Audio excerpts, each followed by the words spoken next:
JDS ಪಕ್ಷದ ಕುಮಟಾ ಘಟಕದ ನೂತನ ತಾಲೂಕು ಪದಾಧಿಕಾರಿಗಳ ಆಯ್ಕೆ ಪ್ರಕ್ರಿಯೆ ನಡೆಸಿದ ಜೆಡಿಎಸ್ ಜಿಲ್ಲಾಧ್ಯಕ್ಷ ಸೂರಜ್ ನಾಯ್ಕ್ ಅವರು ಪಕ್ಷದ ನೂತನ ಪದಾಧಿಕಾರಿಗಳಿಗೆ ಪಕ್ಷ ಸಂಘಟನೆಯ ಜವಾಬ್ದಾರಿ ವಹಿಸಿದರು.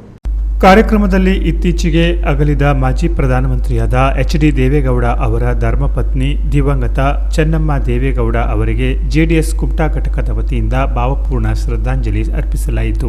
ಬಳಿಕ ಜೆಡಿಎಸ್ ಪಕ್ಷದ ಕುಮಟಾ ಘಟಕದ ನೂತನ ತಾಲೂಕಾ ಪದಾಧಿಕಾರಿಗಳ ಆಯ್ಕೆ ಪ್ರಕ್ರಿಯೆ ನಡೆಸಿ ಜವಾಬ್ದಾರಿ ವಹಿಸಿ ಮಾತನಾಡಿದ ಜೆಡಿಎಸ್ ಜಿಲ್ಲಾಧ್ಯಕ್ಷ ಸೂರಜ್ ನಾಯ್ಕ್ ಸೋನಿ ಅವರು ಜೆಡಿಎಸ್ ಪಕ್ಷವನ್ನು ಇನ್ನಷ್ಟು ಬಲಪಡಿಸುವ ಉದ್ದೇಶದಿಂದ ನೂತನ ಪದಾಧಿಕಾರಿಗಳನ್ನು ನೇಮಿಸಲಾಗಿದೆ. ಎಲ್ಲಾ ಘಟಕದ ಪ್ರಮುಖರು ಅತ್ಯಂತ ಪ್ರಾಮಾಣಿಕವಾಗಿ ಕರ್ತವ್ಯ ನಿರ್ವಹಿಸುತ್ತಾರೆ ಎಂಬ ವಿಶ್ವಾಸದಿಂದ ನೇಮಿಸಲಾಗಿದೆ ಎಂದರು. ಇವತ್ತು ನಾವು ಕುಮಟಾ ಪದಾಧಿಕಾರಿಗಳ ಸಭೆಯನ್ನು ತಾಲೂಕಾಧ್ಯಕ್ಷರಾದ ಸಿ.ಜಿ. ಹೆಗ್ಡೆ ಅವರು ಮತ್ತು ಕಾರ್ಯಾಧ್ಯಕ್ಷರಾದ ಬಲಿಂದ್ರಗೌಡರು ಕರೆದಿದ್ದರು. ವಿಶೇಷವಾಗಿ ಅವರ ಉದ್ದೇಶ ಈ ಪದಾಧಿಕಾರಿಗಳನ್ನು ಆಯ್ಕೆ ನಾವೆಲ್ಲರೂ ಸೇರಿ ಮಾಡಿದ್ದೀವಿ, ಎಲ್ಲ ಪ್ರಮುಖರು ಸೇರಿ. ನನಗೂ ಜಿಲ್ಲಾಧ್ಯಕ್ಷ ಜವಾಬ್ದಾರಿಗಿಂತ ಹೆಚ್ಚು ಇದು ನನ್ನ ಕ್ಷೇತ್ರ. ಹಾಗಾಗಿ ಅವ್ರ ಜೊತೆ ಕೂತಿ ಎಲ್ಲ ಸಮಾಜಕ್ಕೆ ನ್ಯಾಯ ಕೊಡಿಸಬೇಕು ಅನ್ನೋ ನಿಟ್ಟಿನಲ್ಲಿ ಪದಾಧಿಕಾರಿಗಳನ್ನು ಆಯ್ಕೆ ಮಾಡಿದ್ದೀವಿ. ಇನ್ನೂ ಹಲವಾರು ಪದಾಧಿಕಾರಿ ಕೊಡೋದಿದೆ, ಬೇರೆ ಬೇರೆ ವಿಭಾಗ ಮತ್ತು ರಚನೆ ಮಾಡೋದಿದೆ. ಪ್ರತಿಯೊಂದು ಕಾರ್ಯಕರ್ತಗೂ ಒಂದೊಂದು ಜವಾಬ್ದಾರಿ ಮುಂದೊಂದು ಕೊಟ್ಟೇ ಕೊಡ್ತೀವಿ. ಇವತ್ತಿನ ಈ ಪದಾಧಿಕಾರಿಗಳಲ್ಲಿ ಅಧ್ಯಕ್ಷರು, ಕಾರ್ಯಾಧ್ಯಕ್ಷರು, ಉಪಾಧ್ಯಕ್ಷರು, ಪ್ರಧಾನ ಕಾರ್ಯದರ್ಶಿಗಳು, ಕಾರ್ಯದರ್ಶಿಗಳು ಯಾದಿಯಾಗಿ ಒಂದಿಷ್ಟು ಘಟಕ ರಚನೆ ಮಾಡಿದ್ದೀವಿ. ಯುವ ಘಟಕ, ಕೃಷಿ ಘಟಕ, ಹಿಂದುಳಿದ ವರ್ಗದ ಘಟಕ, SC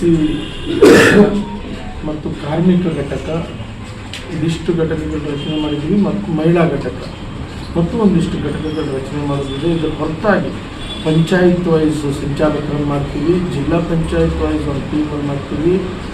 ಈಗಾಗಲೇ ನಮ್ಮ ಮುನ್ಸಿಪಾಲ್ಟಿಗೆ ಒಂದು ಟೀಮ್ ಮಾಡ್ತೀವಿ, ಯಶವಂತಗೌಡರ ಅಧ್ಯಕ್ಷತೆಯಲ್ಲಿ, ಅದು ಭಾಳ ಚೆನ್ನಾಗಿ ನಡೀತಾ ಇದೆ. ಹೀಗೆ ಪ್ರತಿಯೊಂದು ಭಾಗದಲ್ಲೂ ಎಲ್ಲ ಸಮಾಜಕ್ಕೆ ನ್ಯಾಯ ಕೊಡುವಂತೆ ನಾವು ಪದಾಧಿಕಾರಿಗಳ ಆಯ್ಕೆ ಮಾಡಿ ಬರುವಂಥ 2028 ಚುನಾವಣೆಯಲ್ಲಿ ಮತ್ತು ಅದರ ಪೂರ್ವದಲ್ಲಿ ನಡೆಯುವಂಥ ಗ್ರಾಮ ಪಂಚಾಯತ್, ಜಿಲ್ಲಾ ಪಂಚಾಯತ್, ತಾಲೂಕ್ ಪಂಚಾಯತ್, ಮುನ್ಸಿಪಾಲ್ಟಿ, ಪಟ್ಟಣ ಪಂಚಾಯತ್ ಇವೆಲ್ಲ ನಾವು ಸ್ಪರ್ಧೆ ಮಾಡೋ ನಿಟ್ಟಿನಲ್ಲಿ, ಹೋರಾಟ ಮಾಡೋ ನಿಟ್ಟಿನಲ್ಲಿ ಈ ಪದಾಧಿಕಾರಿಗಳನ್ನು ಆಯ್ಕೆ ಮಾಡಿದ್ದೀವಿ. ವಿಶ್ವಾಸ ಇದೆ ಈ ಪದಾಧಿಕಾರಿಗಳು ಹೆಚ್ಚಿನ ಶಕ್ತಿ ಶ್ರಮವಹಿಸಿ ಪಕ್ಷಕ್ಕೆ ಜಯ ತಂದುಕೊಡ್ತಾರೆ. 2028ರಲ್ಲಿ ನಾವು JDS ಪಕ್ಷ ಇಲ್ಲಿ ಗೆದ್ದೇ ಗೆಲ್ತದೆ ಅನ್ನೋ ವಿಶ್ವಾಸ ನಮಗಿದೆ. ಈ ಸಂದರ್ಭದಲ್ಲಿ ವೇದಿಕೆಯಲ್ಲಿ ಮರು ನೇಮಕಗೊಂಡ ಜೆಡಿಎಸ್ ಕುಮಟಾ ತಾಲೂಕಾ ಅಧ್ಯಕ್ಷರಾದ ಸಿ.ಜಿ. ಹೆಗಡೆ, ಕಾರ್ಯಾಧ್ಯಕ್ಷರಾದ ಬಲೇಂದ್ರಗೌಡ, ಪ್ರಧಾನ ಕಾರ್ಯದರ್ಶಿ ಹರಿಶ್ಚಂದ್ರ ರಾವುತ್ಕರ್, ಹಿಂದುಳಿದ ವರ್ಗಗಳ ತಾಲೂಕಾ ಅಧ್ಯಕ್ಷರಾದ ಮಹೇಂದ್ರ ನಾಯ್ಕ್, ಪರಿಶಿಷ್ಟ ಜಾತಿ ಘಟಕದ ಅಧ್ಯಕ್ಷರಾದ ಶಶಿಧರ ಅಡುಗೋಳಿ, ಯುವ ಘಟಕದ ಅಧ್ಯಕ್ಷರಾದ ಕೃಷ್ಣ ನಾಯಕ್, ಮಹಿಳಾ ಘಟಕದ ಪ್ರಮುಖರಾದ ಭವಾನಿ ಹಳ್ಳೇರ, ಗೀತಾ ಮುಖ್ರಿ, ರಮಾಗೌಡ, ಹಿರಿಯರಾದ ಶಂಕರ ಹರಿಕಂತ್ರ, ಸುಬ್ಬಯ್ಯ ನಾಯ್ಕ್, ರಾಜಶೇಖರ ಪಟಗಾರ್, ಲಕ್ಷ್ಮೀಕಾಂತ್ ಗೌಡ ಹಾಗೂ ಪ್ರಮುಖ ತಾಲೂಕಾ ಪದಾಧಿಕಾರಿಗಳು ಉಪಸ್ಥಿತರಿದ್ದರು. Canara plus news, Kumta.